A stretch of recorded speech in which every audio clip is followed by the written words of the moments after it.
এই মুহূর্তে আমরা রয়েছি ভালুকার অন্তর্গত বনগ্রাম আদিবাসী পাড়ায়।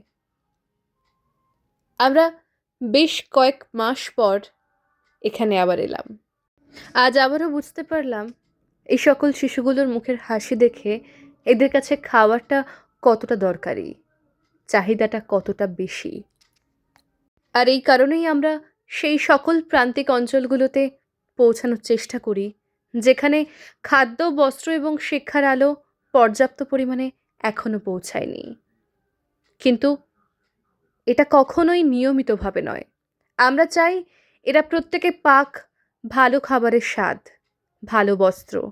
কিন্তু প্রত্যেকটা দিনের জন্য যাতে এরা আমাদের উপর নির্ভরশীল না হয়ে পড়ে, সেই কারণেই প্রতিনিয়ত নয়, আমরা চেষ্টা করি বিশেষ দিনগুলোকে এভাবেই আরও আনন্দময় করে তোলার। এই সকল শিশুগুলোর সাথে মিশে একটা কথা বুঝতে পেরেছি, ৩,০০০ টাকা গিফট দিয়েও হয়তো আপনি আপনার প্রিয়জনকে খুশি করতে পারবেন না। কিন্তু বিশ্বাস করুন, মাত্র ৩০ টাকা দিয়েও একটা সুবিধাবঞ্চিত শিশুকে কিছু একটা খাইয়ে দেখুন, খুশি কাকে বলে নিজের চোখেই সেটা অনুভব করতে পারবেন। সেই কারণের জন্যই বারবার ছুটে যাই এই শিশুগুলোর কাছে। এই মুখের হাসিগুলো আমাদের দেয় এক অম্লান শান্তি। আজ এই সকল শিশুগুলোর খাবারের দায়িত্ব নিয়েছেন পূর্ব মেদিনীপুর নিবাসী অনিন্দিতা ভৌমিক দিদি এবং ভালুকা নিবাসী স্মাইল ফাউন্ডেশনের অন্যতম সদস্য শ্যামাদা। আর সহযোগিতায় ছিল আমাদের স্মাইল ফাউন্ডেশনের অন্যান্য সদস্যরা। এই মুহূর্তে ভিডিওটি আপনি কোথা থেকে দেখছেন, আর আমাদের প্রতিনিয়ত করে চলা এই কর্মকাণ্ড আপনাদের কেমন লাগে, সেই মন্তব্য অবশ্যই আমাদের কমেন্ট বক্সে জানাবেন।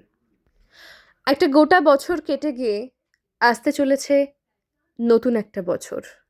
বিগত বছরে আমরা যেরকমভাবে কর্মসূচি চালিয়ে গেছি, সেগুলো সম্ভব হয়েছে যে সকল সহৃদয় মানুষের জন্য। সকলকে জানাই স্মাইল ফাউন্ডেশনের পক্ষ থেকে আন্তরিক ধন্যবাদ।